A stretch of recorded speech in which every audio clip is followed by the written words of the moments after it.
के साथ अन्याय का समय समाप्त हो चुका है। अब कोई आपके साथ अन्याय नहीं कर सकता।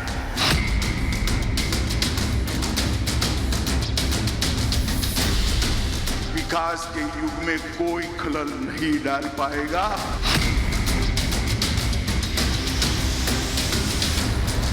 70 साल तक के 3 परिवार वाले क्या दिए जम्मू कश्मीर को?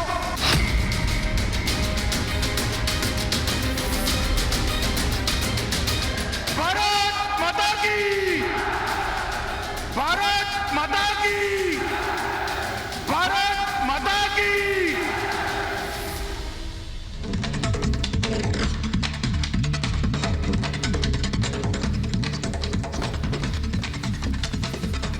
नमस्कार, महाभारत में आपका स्वागत है। मैं हूं आपके साथ निधि वासंदानी। घाटी में आतंक के खिलाफ अब तक की सबसे बड़ी लड़ाई की बिसात बिछ चुकी है। अमित शाह ने ललकार दिया है जम्मू की धरती से, जिसकी गूंज पाकिस्तान से सुनाई दे रही है। तो महाभारत की शुरुआत एक ऐसी तस्वीर से करते हैं जो इस वक्त पाकिस्तान के लिए वो खलबली पैदा कर सकती है। भारत पाकिस्तान अंतर्राष्ट्रीय सीमा पर पहुंच गए हैं। जम्मू से 50 किलोमीटर दूर मकवाल क्षेत्र में अमित शाह, जिन्होंने बीएसएफ अधिकारियों के साथ बातचीत की है और ये विजिट किया है। देखिए, राज्यपाल मनोज सिन्हा भी मौजूद हैं अमित शाह के साथ। अमित शाह ने मकवाल में जाकर जवानों का हौसला बढ़ाया है और ये तस्वीर आज की सबसे बड़ी तस्वीर है भारत पाकिस्तान सीमा पर, जो कि जम्मू से 50 किलोमीटर की दूरी पर मकवाल क्षेत्र है। और ये एक ऐसा गांव है जहां पर जो सीमा लगती है भारत पाकिस्तान सीमा, ये वही क्षेत्र है, ये वही मकवाल गांव है जहां पर बीएसएफ के अधिकारी, बीएसएफ के जवान डटे हुए हैं। भारत पाकिस्तान सीमा पर पहुंच चुके हैं अमित शाह। तो 2019 में 370 हटने के बाद अमित शाह ने देश की जनता को भरोसा दिलाया था और यही भरोसा आज सच साबित हो रहा है। आतंकवाद की कमर टूटती हुई दिखाई दे रही है। कैसे आतंकवादी चौतरफा घिर चुके हैं, एक एक करके बड़ा ऑपरेशन सुरक्षा बलों की तरफ से चलाया जा रहा है। हमारे सुरक्षा बलों ने प्रण ले लिया है। तो अमित शाह की तस्वीरें हम आप तक पहुंचा रहे हैं। भारत पाकिस्तान अंतर्राष्ट्रीय सीमा मकवाल क्षेत्र, जो कि जम्मू के 50 किलोमीटर दूर में आता है। ये मकवाल क्षेत्र जहां पर पहुंचे हैं अमित शाह, देश के गृह मंत्री। 370 हटने के बाद पहला दौरा अमित शाह का, और पहले दौरे में ही उन्होंने पाकिस्तान को ललकार दिया। बॉर्डर सिक्योरिटी फोर्स के जवानों से इस वक्त मुलाकात कर रहे हैं अमित शाह। और देखिए, सीमा का जायजा लिया जा रहा है। आप दूर से तस्वीरें देखेंगे तो इस सीमा का जायजा लिया जा रहा है देश के गृह मंत्री की तरफ से, अमित शाह की तरफ से। जो फेंसिंग होती है, जिस इलाके में जो बाड़ेबंदी होती है, उस इलाके से दौरा किया जा रहा है अमित शाह की तरफ से। तो बड़ी तस्वीर आज की महाभारत में हम आपको दिखा रहे हैं। भारत पाकिस्तान सीमा पर अमित शाह पहुंचे हैं और ये देखिए, ये तस्वीरें देखिए जहां से अमित शाह ने जायजा लिया, इस बात की समीक्षा की कि कैसे हमारे जवान जो डटकर सामना करते हैं आतंकवादियों का। आतंक के संपूर्ण सफाई का अभियान पूरी तरह से चलाया जा रहा है। हमारे सुरक्षा बलों की तरफ से प्रण लिया जा चुका है कि आतंक का सफाया होगा। आतंकवाद की कमर टूट चुकी है और ये बात आज जम्मू की जमीन से अमित शाह ने भी कही कि अब जम्मू कश्मीर विकास की तरफ आगे बढ़ रहा है। विकास की जो तकदीर है जम्मू कश्मीर में अब लिखी जा रही है। तो दो तस्वीरें देखिए। एक तस्वीर वो बताती है कि किस तरह से जो हमारे सुरक्षा बल कार्रवाई करते हैं दुश्मन के खिलाफ, उस इलाके का जायजा ले रहे हैं अमित शाह। तो दूसरी तस्वीर उन अधिकारियों से, बॉर्डर सिक्योरिटी फोर्स के अधिकारियों से बातचीत भी की है अमित शाह ने। साथ में जम्मू कश्मीर के राज्यपाल मनोज सिन्हा भी मौजूद हैं। आइए शुरुआत करते हैं महाभारत की और आपको 6 बड़ी बातें बताते हैं कि आज जम्मू से जो गृह मंत्री अमित शाह हैं उन्होंने क्या कुछ बातें कही हैं। पहली बड़ी बात, जम्मू कश्मीर मोदी के दिल में बसता है, ये पहली बड़ी बात अमित शाह ने कही। 370 के अंत के बाद सभी को अधिकार मिले हैं। 2.25 साल बाद अमित शाह आए, पहली बार जम्मू कश्मीर में विकास का युग अब शुरू हुआ है। यानी विकास में अब कोई खलल नहीं डाल सकता, कोई घाटी की शांति में खलल नहीं डाल पाएगा। ये बड़ी बातें कही, 6 बड़ी बातें हम आपको बता रहे हैं। अब 3 परिवार की जो दादागिरी है वो नहीं चलेगी। यानी विपक्ष लगातार कमजोर पड़ रहा है, विपक्ष लगातार जो पाकिस्तान की भाषा बोलता है उस विपक्ष को करारा हमला किया। जम्मू कश्मीर के साथ अन्याय का दौर अब खत्म हो चुका है। और अब वो आगे नहीं चलेगा, यानी विकास की बयार बहेगी। आपको याद होगा संसद से अमित शाह ने 2019 में कहा था कि ये विश्वास की जीत होगी 370 हटने के बाद कि आतंकवाद खत्म होगा, कम होगा, और यही सच साबित हो रहा है। इसी से जुड़ी हुई रिपोर्ट आप तक पहुंचाते हैं कि कैसे अमित शाह का ये दौरा पाकिस्तान के लिए खलबली मचा चुका है।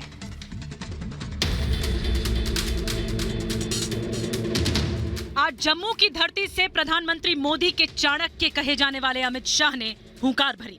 जम्मू में विशाल जनसभा को संबोधित करते हुए अमित शाह ने घाटी की शांति के खिलाफ साजिश रचने वाले पाकिस्तान को खुली चुनौती दी।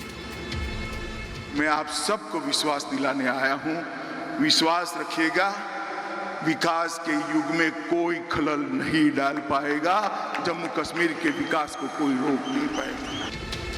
एक तरफ अमित शाह ने पाकिस्तान को सीधे सीधे चुनौती दी, वहीं दूसरी तरफ गृहमंत्री ने घाटी के हालात बद से बदतर करने वाले परिवारवाद पर भी निशाना साधा। अमित शाह ने कहा कि जम्मू अब तक अन्याय झेलता रहा है, कश्मीर में भी अन्याय होते रहे हैं, लेकिन अब घाटी में 3 परिवारों की दादागिरी और नहीं चलेगी। 70 साल तक के 3 परिवार वाले क्या दिए जम्मू कश्मीर को? अब 3 परिवारों की दादागिरी नहीं चलेगी। मैं बताता हूं, मेरा पंच सरपंच भी भारत क्या सरकार का मंत्री बन सकता है, जम्मू कश्मीर का मुख्यमंत्री बन सकता है। 5 अगस्त 2019 को गृहमंत्री अमित शाह ने श्यामा मुखर्जी का सपना सच किया था। देश में 2 विधान, 2 संविधान और 2 प्रधान की प्रथा को हमेशा के लिए खत्म किया। राष्ट्रपति संसद की सिफारिश पर यह घोषणा करते हैं कि यह दिनांक जिस दिन भारत के राष्ट्रपति द्वारा इस घोषणा पर हस्ताक्षर किए जाएंगे, उस दिन से अनुच्छेद 370 के सभी खंड लागू नहीं होंगे।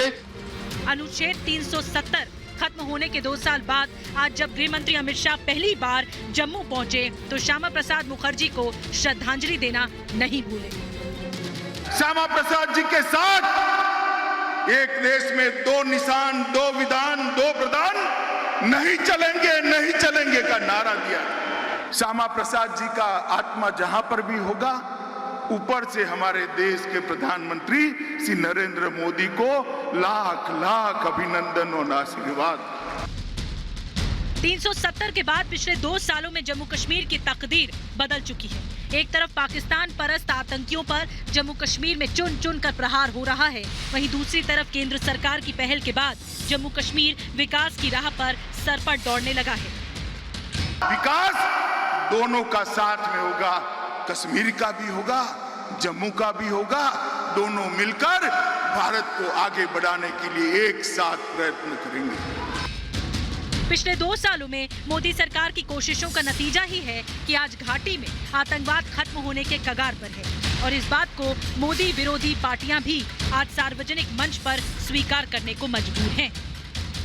पूछा भी लोगों का, लेकिन ये है कि A to Z सबने कहा जी हम इसके खिलाफ हैं, लेकिन ओवरऑल उन्होंने बताया मिलिटेंसी काबू में है। अच्छा, हाँ, ये अच्छी बात है। जो हमारा यहाँ बैठकर या दिल्ली में घाटी में आतंकवाद को खत्म होता देख अब पाकिस्तान बौखला गया है और आए दिन कोई न कोई साजिश रचकर घाटी की शांति में दखल देने की कोशिश कर रहा है। पाकिस्तान की इसी साजिश पर आज करेंगे महाभारत।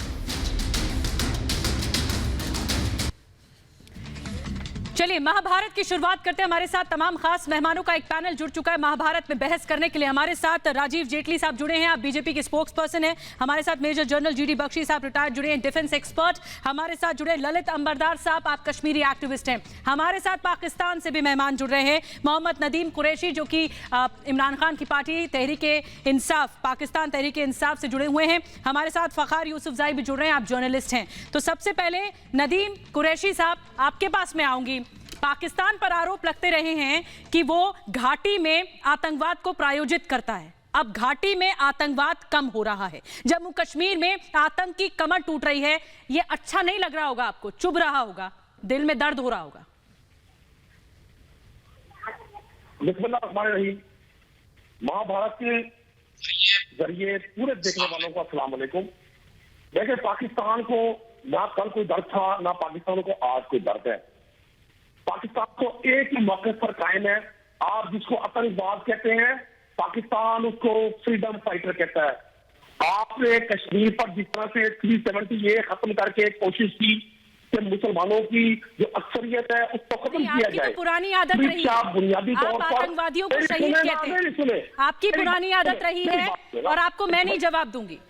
जो सुरक्षा बलों ने प्रण लिया है आतंकवाद को खत्म करने का, मैं आपको आंकड़ा भी दिखाऊंगी कुरैशी साहब, मैं आंकड़ा भी दिखाऊंगी और आपकी बात गलत साबित होगी। आपकी आदत रही है आतंकवादियों को शहीद कहने की। मेजर जनरल जीडी बख्शी साहब, आप क्या कहेंगे इस पर? देखिए, one man's terrorist cannot be another man's freedom fighter.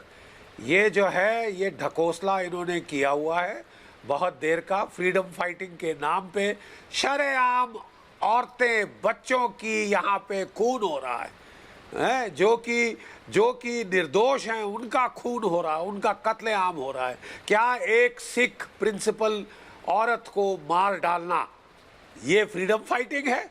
क्या एक टीचर को मार डालना ये फ्रीडम फाइटिंग है? क्या बिहार के 2 मजदूरों को मार डालना जो वहां रोजी रोटी कमाने आए थे ये फ्रीडम की फाइट है?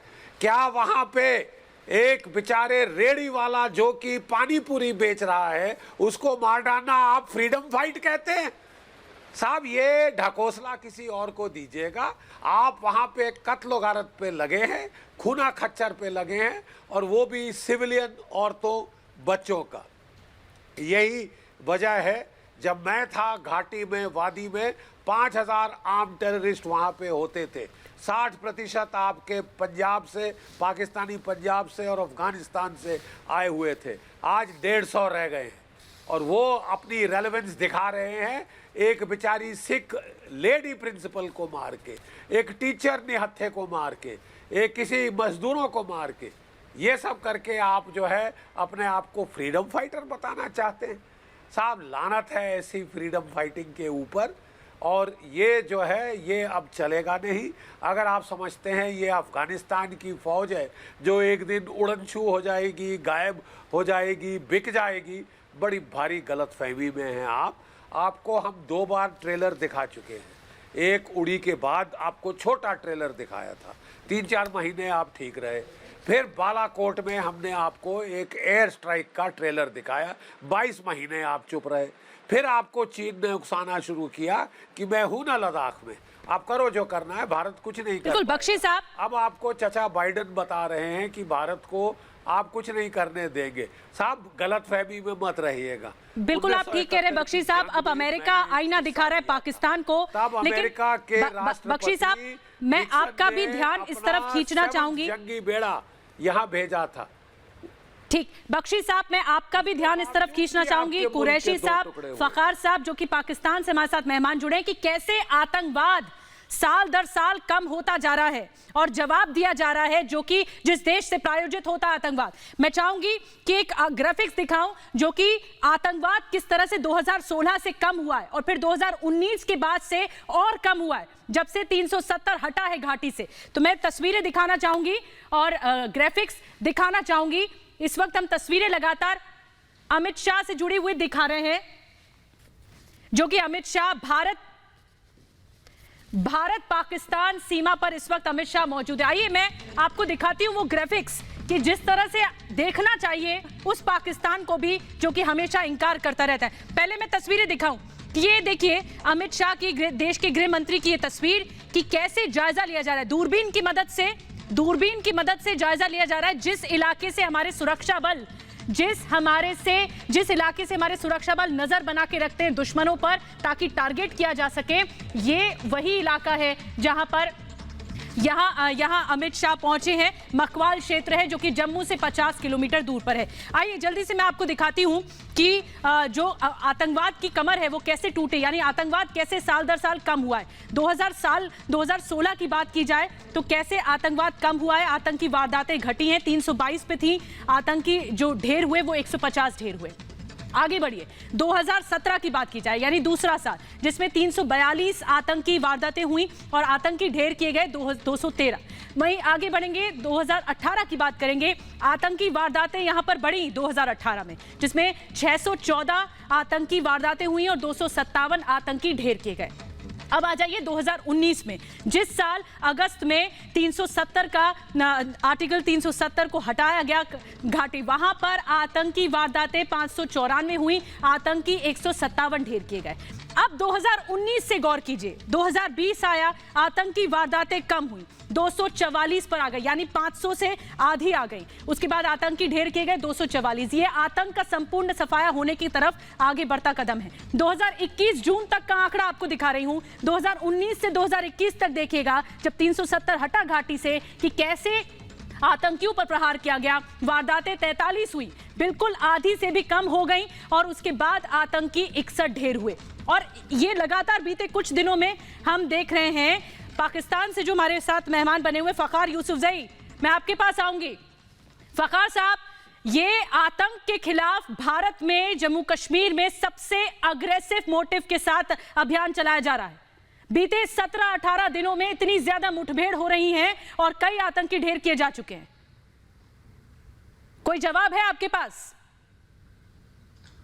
बिल्कुल, मैं निधि, थैंक यू वेरी मच। बिल्कुल मैं आपको जवाब देता हूं। पिछले तकरीबन 1 महीने से, जो अक्टूबर या सितंबर के एंड से शुरू हुआ, बहुत सारे सिविलियन को टारगेट किया गया। इससे पहले शायद ये वाला फेज हम नहीं देख पाते थे कश्मीर के अंदर, लेकिन ये हुआ जो गलत, मेरा ख्याल बिल्कुल गलत था। अभी जिस तरह बख्शी साहब बता रहे थे कि सिविलियन कोई टीचर है, कोई वहां पे मजदूरी करने आया, वो कोई भी है, वहां पर एक आम सिविलियन को मारना मेरे ख्याल में किसी को इजाजत नहीं होनी चाहिए और न करना चाहिए। अगर आपकी जंग है, आपकी फौज के साथ जंग है, तो आप फौज के साथ लड़ना। आपकी सरकार के लोग तो कह रहे हैं कि ये फ्रीडम फाइटर है। बात हो गई।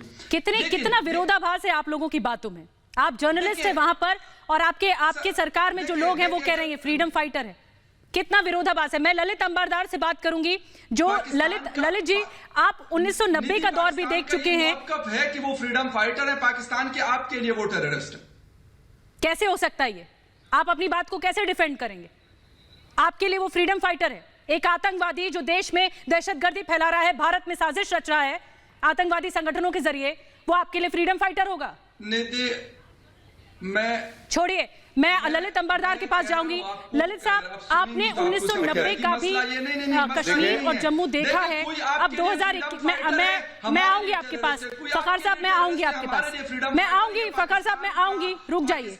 आप अपनी बात को डिफेंड नहीं कर पाए। देखिए ललित साहब, आप देखिए, अब विकास का एक नया पैमाना लिखा जा रहा है घाटी में। जी ललित साहब, अपनी बात आगे बढ़ाइए। पाकिस्तानी जो यहाँ पे पैनलिस्ट हैं उनको ये बताना चाहता हूं कि मुशर्रफ जो आपके प्रेसिडेंट रह चुके हैं, हिंदुस्तान को 1000 हिस्सों में बांट के, हिंदुस्तान पे 1000 हमले करके, हिंदुस्तान को 1000 साल तक ब्लीड करने का जिन्होंने वो अहद कर रखा था, कसम खाई थी, उन्होंने उसकी शपथ खाई हुई थी, वो क्या कहते हैं? उनका लास्ट इंटरव्यू एक विख्यात पाकिस्तानी जर्नलिस्ट को क्या कहते हैं कि ये तो हमने उनको फ्रीडम फाइटर समझ लिया था, लेकिन बाद में यहां पे आके उन्होंने हमको ही डसना शुरू कर दिया। ये वो मिसेस क्लिंटन का नहीं कि तुम जब तक अपने पिछवाड़े में सांप पालते रहोगे एक ना एक दिन तुम्हें काटेंगे। जनरल मुशर्रफ जिसने कारगिल के ऊपर हमारे पर चोट लगाने की कोशिश की, उसने ये स्टेटमेंट दिया है, विदेश में देके दिया है कि हमने जिनको फ्रीडम फाइटर समझा वो उन्होंने हमको ही डसना शुरू कर दिया। दूसरी बात, ये जो आपके अयाज अमीर हैं, अयाज अमीर आपके बहुत बड़े पाकिस्तान के बहुत बड़े जर्नलिस्ट हैं और सेनेट के मेंबर रह चुके हैं और हिंदुस्तान के दोस्त नहीं है। जब आपने नॉर्थ वजीरिस्तान में ज़रब अज़म का जो हवाई जहाजों से बमबारी की जहादियों के ऊपर, उनका स्टेटमेंट याद दिलाना चाहता हूं इनको। उन्होंने कहा था, what Pakistan has on hand in north Waziristan is the battle hardened jihadist who took the might of Indian army in Kashmir head on. यानी वजीरिस्तान में हमारे पास चुनौती क्या है? हिंदुस्तानी फौज, हिंदुस्तानी ताकत। जी ललित साहब, उन्होंने हमले किए जंग की कश्मीर के अंदर, वो हमारी चुनौती है। और आतंकवाद इस तरह पालता पोसता है पाकिस्तान, ये बात तो कभी स्वीकारेगा नहीं, लेकिन उसके आतंकी उसी के लिए मुसीबत बनते जा रहे हैं। बहरहाल हम तस्वीरें लगातार दिखा रहे हैं दर्शकों को, ये जानना और समझना बहुत जरूरी है 3 दिनों का जो जम्मू कश्मीर का दौरा है अमित शाह का, वो कितना ज्यादा मायने रखता है। इस वक्त बीएसएफ के अधिकारियों के साथ मुलाकात कर रहे हैं अमित शाह, जो कि भारत पाकिस्तान अंतर्राष्ट्रीय सीमा पर है। अब एक और ग्राफिक्स मैं आपको दिखाती हूं जो कि हमारे तमाम मेहमान, मैं चाहूंगी कि देखें। कितने दिन हो चुके हैं और कितनी मुठभेड़ हो चुकी है, कितने आतंकियों का सफाया हुआ है। यानी ये सबसे बड़ा युद्ध है, सबसे बड़ा आक्रामक लड़ाई है जो आतंकियों के खिलाफ है। 16 दिन में 12 मुठभेड़ हो चुकी हैं, 12 एनकाउंटर हुए। पुंछ के जंगलों में अभी भी एक बड़े लेवल पर सर्च ऑपरेशन चलाया जा रहा है। वहीं आतंकी ढेर हुए 18, लगभग हर दिन एक आतंकी ढेर किया गया है। ये देखिए, ये बड़ी बात है। मैं राजीव जेटली चाहूंगी जाना उनके पास, क्योंकि उनसे मैं शुरुआत नहीं कर पाई हूं। राजीव जेटली साहब, इस मुद्दे पर जो विपक्ष पाकिस्तान की भाषा बोलता था अब तक, अब वो विपक्ष भी लगातार दबी जुबान से स्वीकार कर रहा है आतंकवाद कम हुआ है घाटी में। ये बात मानी है, विपक्ष भी मान रहा है। बिल्कुल आतंकवाद कम हुआ है। 80% जिन हाथों में पत्थर पकड़ाए गए थे वो पत्थर फेंकने में है। हम कहां बार हम अपने कश्मीर की चर्चा करते हैं, अपना कश्मीर जिसमें कश्मीरियों के पास सभी अधिकार है। हमारी तो ऐसी राजनीतिक पार्टियां हैं जो कई बार पाकिस्तान की भाषा बोलती है, तब भी वो चुनाव लड़ सकती है। मैं तो कश्मीरी मेहमानों से, पाकिस्तानी मेहमानों से पूछूंगा, क्या आपके यहाँ पर कोई व्यक्ति ये कहता हो कि मैं कश्मीर को पाकिस्तान का हिस्सा नहीं मानता हूँ, क्या उसके पास चुनाव लड़ने का अधिकार है? कश्मीर पर चुनाव लड़ने का अधिकार नहीं है। लेकिन कश्मीर में जो national human right commission of Pakistan है, वो ये क्लेम करता है कि कश्मीर के अंदर किसी कश्मीरी युवा को अगर अरेस्ट कर लिया जाए तो उसको अरेस्ट करने के बाद उसकी जेल में मृत्यु, तो उसको बाहर नहीं आने दिया जाता। ठीक, पाकिस्तान की ह्यूमन राइट कमीशन ये क्लेम करता है कि कश्मीर का जो युवा है, पाकिस्तान जो कब्जा है वो कश्मीर आपका, उसका युवा हमारे यहाँ पर बर्तन मांजने की नौकरी करता है शहरों में आके, हमारे यहाँ कपड़ों की दुकानों में काम करते हैं। राजीव जेटली जी, आपने एक बात कही कि क्या बदलाव हुआ है 2019 के बाद। मैं चाहूंगी जीडी बख्शी साहब, आप बताएं कि किस तरह से ये जो सुरक्षा बलों का ऑपरेशन है वो इस वक्त पूरे अग्रेसिव मोड पर है, कैसे आतंक का सफाया धीरे धीरे हो रहा है घाटी से। देखिए, मैं एक बार फिर परिप्रेक्ष्य में डालना चाहता हूँ। 2000 से 2005 तक मैं 5 साल लगातार जम्मू कश्मीर में लड़ा हूँ। 3 टेन्योर मैंने वहाँ काउंटर टेररिस्ट ऑपरेशंस में गुजारे। ठीक है साहब, और जैसे मैं बता रहा था उस वक्त 5000 टेररिस्ट थे। आज मार मार मार के खुदा ना खास्ता हमने 150 कर दिए। कैसे?